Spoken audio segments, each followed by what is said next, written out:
BJP, Telugu Desam, Janasena కుటుంబ సభ్యులందరికీ నమస్కారం. ఎల్లుండి 4వ తారీఖు జరగబోయే సార్వత్రిక ఎలక్షన్ కౌంటింగ్ ప్రక్రియలో ప్రభుత్వ యంత్రాంగం కోరిక మేరకు వారికి సహకరించండి. ఎక్కడా కూడా గెలిచిన తర్వాత 144 సెక్షన్ అమల్లో ఉంటుంది. ముందుగుండు కాల్చడం కానీ, సంబరాలు చేసుకోవటం కానీ, అవతల పార్టీ వారిని కించపరిచే కార్యక్రమాలు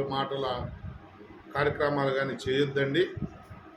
అలాగే కౌంటింగ్ ఏజెంట్లు కూడా అక్కడ లోపల వాతావరణాన్ని ఇబ్బంది పెట్టే కార్యక్రమాలు ఏమి అవతల వాళ్ళు చేసినా మీరు అధికారులకు కంప్లైంట్ చేయాలి తప్ప సమన్వయం పాటించండి. అధికారులకు కంప్లైంట్ చేయండి.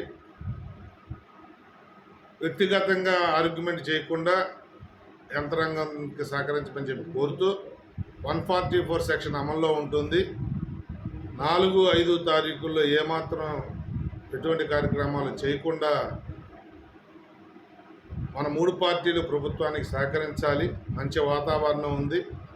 ఆ వాతావరణాన్ని మనం పాడు చేసుకోకుండా ఎవరు ప్రభుత్వానికి మీకు వ్యతిరేకంగా ఎవరు ఏ కార్యక్రమం తలపెట్టినా ప్రభుత్వ యంత్రాంగం దృష్టికి తేండి తప్ప కౌంటింగ్ దగ్గర కానీ బయట కానీ మీరు ఏ విధంగానూ కూడా అవతల వాళ్ళు రెచ్చగొట్టిన రెచ్చిపోకుండా సమన్వయంతో ఉండాలని చెప్పి కోరుకుంటూ సెలవు తీసుకుంటారు.